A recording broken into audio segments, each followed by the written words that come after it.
एक दिन शाम के समय सूरजपुर गांव में आसमान में कुछ चमकता हुआ दिखाई दिया।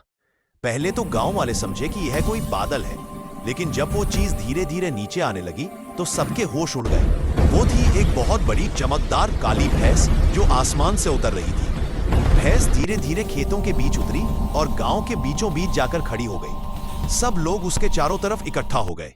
किसी ने कहा ये तो भगवान की भैंस है, तो किसी ने कहा शायद ये किसी चमत्कारी जगह से आई है।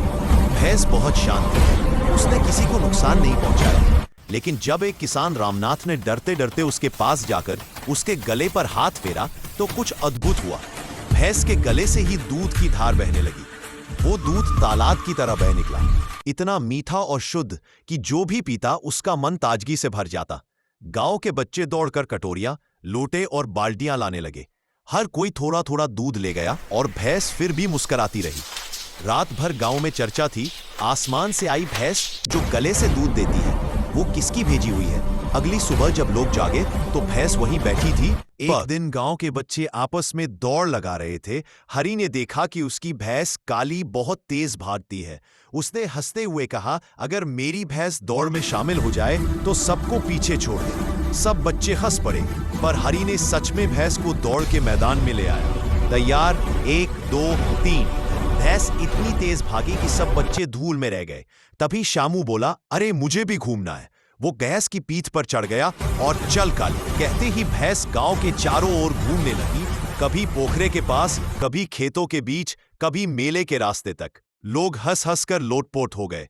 आखिर में जब भैंस रुकी तो शामू बोला, भाई हरी तेरी भैंस तो साइकिल से भी तेज है। हरी मुस्कुराया, क्यों नहीं, ये गांव की उड़न भैंस जो ठहरी। उस दिन से गांव में सब बच्चे उसे उड़न भैंस कहने लगे। एक दिन गांव में हंगामा मचा हुआ था। हरी की उड़न भैंस कहीं गायब हो गई थी। सब बच्चे परेशान होकर बोले, भैंस कहाँ गई, अब हमें दूध कौन देगा।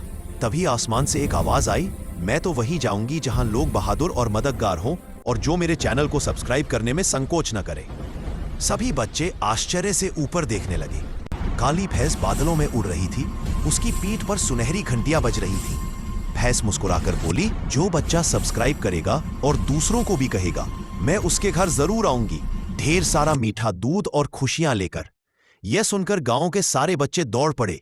किसी ने मोबाइल उठाया, किसी ने मां से कहा, मां जल्दी सब्सक्राइब करो, भैंस हमारे घर आएगी।